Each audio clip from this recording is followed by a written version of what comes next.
Okay, hi there. Today I'm going to be talking about Lyme disease, and Lyme disease is a more sort of complex rheumatoid disease, right? That affect the whole system of the body. It's kind of scary if we think about it because it's a, we get it from we get bite by a tick, and imagine the effect that it could have on us and the whole body, isn't it, right? And I'm gonna go through my notes here. These ticks are usually seen in Western North America. The tick species is Ixode pacificus, while in Eastern and Central North America, Ixode domini is the vector. Okay, because Lyme disease is caused by the Sporochet borrella Bordeaux fairy, which is transmitted to humans by tick bites. So this little pest and let's say if you anybody who loves to go camping like me, I love camping. I just recently start doing it, but I do love it. So but the fear of having that, and I don't want to wear something cool because it's hot during summer, so I want to wear something comfortable. But I know that when I go to camp, I'm gonna have to educate my children on how to avoid these, and all that, or pray and all that to avoid and not to worry anymore, just pray. But these little tiny tick are really, you can't see them, so it's hard to observe them. So it's better, to say you got a bite, you felt that you had a bite, and that sensation will go into your brain, and your brain will tell you, okay, you have that sensation, and then you have to observe that, right? Usually, if it has a ring-like feature, the bite, then it's caused by a tick, or it's been how do you call it? It's been bitten by a tick. Okay, an immature tick is about the size of a period on any like if you're writing, like if you put a period on your writing, let's say, that's how a tick look like. So it's so small. So ticks live outdoors in wooded or marshy areas and are most active in the spring and summer months.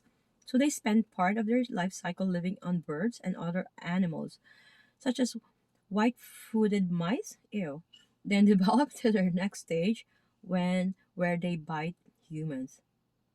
So there's that first stage that they live off the birds, or you know they they go with the mice and live there in their, I don't know, in their body somehow, and then the next stage and they wanted to bite human. Hmm. Very, very pesty. Anyways, Lyme disease begins after an incubation period of up to 32 days. So keep that in mind. Incubation period up to 32 days. So in 80% of those affected, a large expanding skin rash is noticed around the site of the tick bite. Although the person might not have noticed the bite itself, in some people, the rash ring is ring shaped. And the others is raised. So it could be also raised, right? So keep that in mind. Oh my god, I have no sleep. So I don't.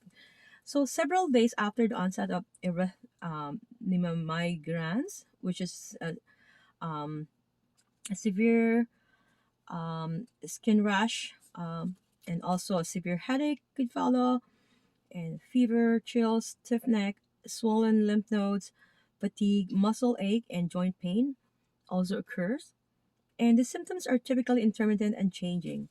So brief sporadic attacks of arthritis may affect large joints, especially one knee. So these episodes may become longer after the second year of Lyme disease, lasting for months instead of weeks. Wow. Okay.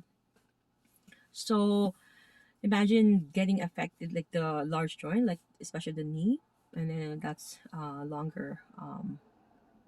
Okay. So other more serious manifestations of Lyme disease are neurological abnormalities developing months after the initial symptoms, including meningitis. So meningitis is the lining of the brain. So if you have some infections going on there, keep in mind itis, right?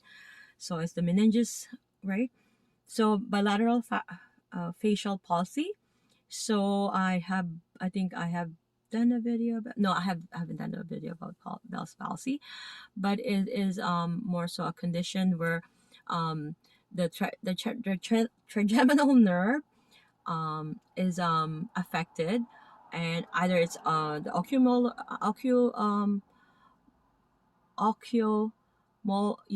or the mandibular version, or the zygomatic version.